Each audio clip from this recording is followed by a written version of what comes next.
پیدا وہ ہوتا ہے کہ جو نہ ہو.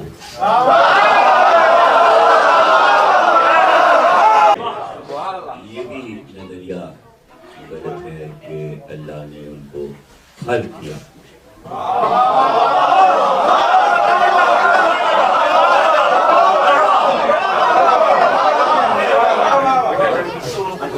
خلق کیا یعنی کہ زمانے کا تعین کر دیا راوی نے. تو یہاں دن، تاریخ یا سن جو ہے وہ نوری سالوں میں نہیں ہے. اگر ہم یہ طے کر لیں کہ چاردہ معصومین کو اللہ نے خلق کیا تو پھر اللہ کو کس نے خلق کیا؟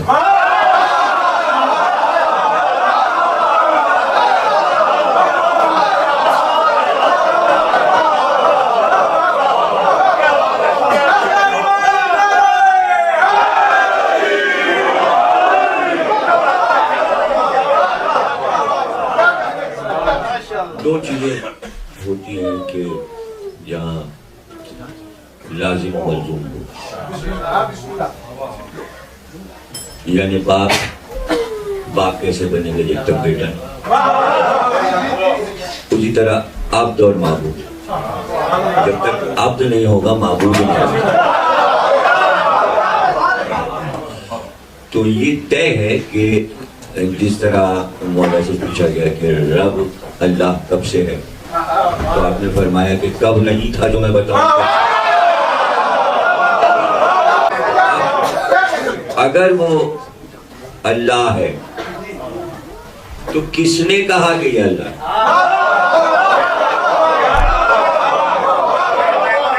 کہ اگر آپ نے یہ کہا کہ خلق کیا اللہ نے چاردہ معصومین کو، تو جب اس نے خلق کیا اگر تو اس سے پہلے وہ اللہ نہیں تھا، کس نے کہا اس کو اللہ؟ اس لیے ذات الگ نہیں، جب سے وہ ہے، جب سے یہ نور بھی ہے. اور وہی کہہ رہے تھے کہ تو ہے،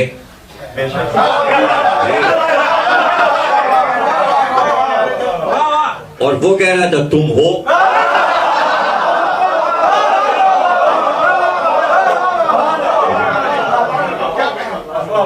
تو کوئی زمانہ نہیں ہے. ہاں یہ ہے کہ ہنری کوربن ایک فرانس کا بہت بڑا اسکالر ہے، تو اس نے اس فلسفہ نور پہ بہت اچھا مقالہ لکھا.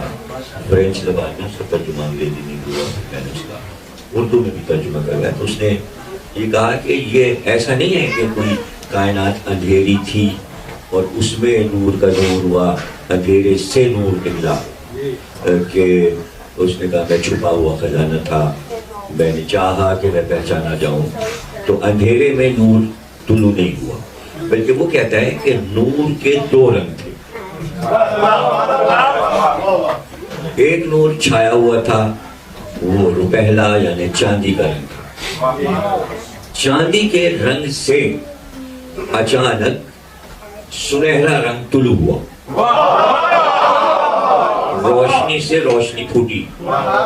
تو چاندی کا رنگ جو تھا وہ اس کا اپنا رنگ تھا. جب وہ طلوع ہوا چاردہ معصومین یعنی خزانے کو اس نے ظاہر کیا، تو خزانہ گولڈن تھا، وہ ہے چاردہ معصومین.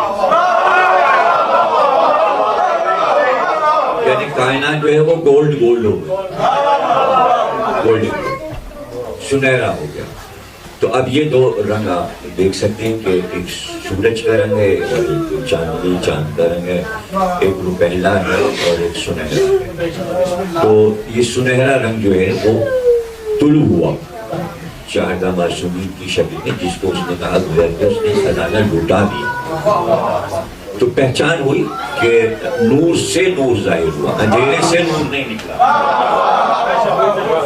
اب وہ کہاں تھا اور کس طرح تھا، ظاہر ہے کہ کہاں پر ظاہر ہوا. تو کائنات جو ہے وہ دو حصوں میں تقسیم ہے یہ پوری کائنات، ایک وہ حصہ ہے کہ جو ظاہر ہے، اور ایک وہ ہے کہ جو چھپا ہوا ہے.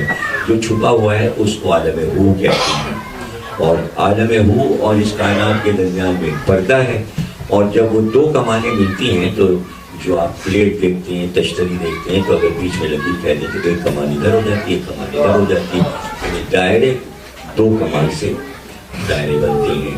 تو اس پردے کے قریب معراج میں حضور کو یہاں سے سفر ہے، یعنی جہاں دو کمانیں ملی، اس میں سما دنا فتدلا فکانا کعبہ قوسین و ادنیٰ. قاب کہتے ہیں پلیٹ کو، کعبہ قوسین یعنی وہ قاب جس میں دو قوسین ہیں، اور وہ او ادنا یعنی ادنا جو ہے وہ کمتر جگہ پر پہنچا، اور ادنا یعنی اعلیٰ جگہ پہ پہنچا. تو ایک ہی لفظ اعلیٰ بھی ہے اور ادنا بھی ہے، یہ کیسے؟ تو وہ میں واضح کر دوں کہ او ادنا یعنی بلند مقام پر پہنچا، لیکن جب وہ بلند مقام پر پہنچا تو وہی جگہ ادنا ہو گئی. یعنی پوری کائنات جو تھی وہ سرکار کے جوتے کے تلے کے نیچے آ.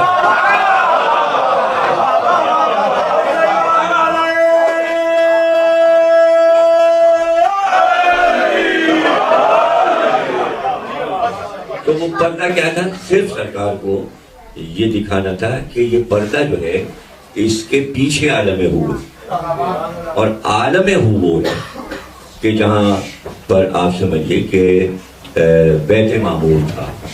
بیت معمور وہ جگہ ہے کہ جہاں طواف ہوتا تھا، اور بیت معمور کی شبیہ جو ہے وہ کعبہ ہے، اور بیت معمور سے ایک رسی اگر لٹکائی جائے تو وہ سیدھے کعبے کے سینٹر میں آ کے گرے گی.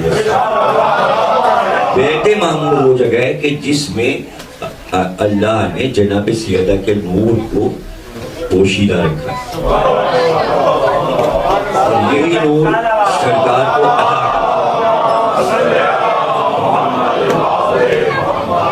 یہ نور دکھایا گیا اور عطا کیا گیا. کچھ لوگوں کو شاید اس کا علم نہ ہو جائے تو اچھا ہے کہ ایک نور کے دو ٹکڑے ہوئے، ایک نبی اور ایک علی. اس میں جناب سیدہ نہیں،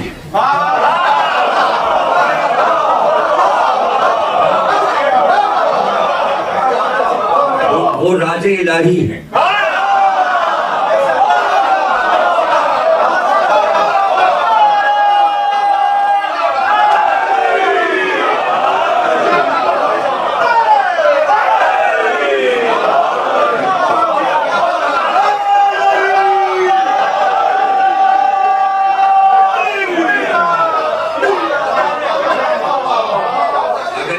نور سے بی ہوں تو علی سے شادی نہیں ہو سکتی.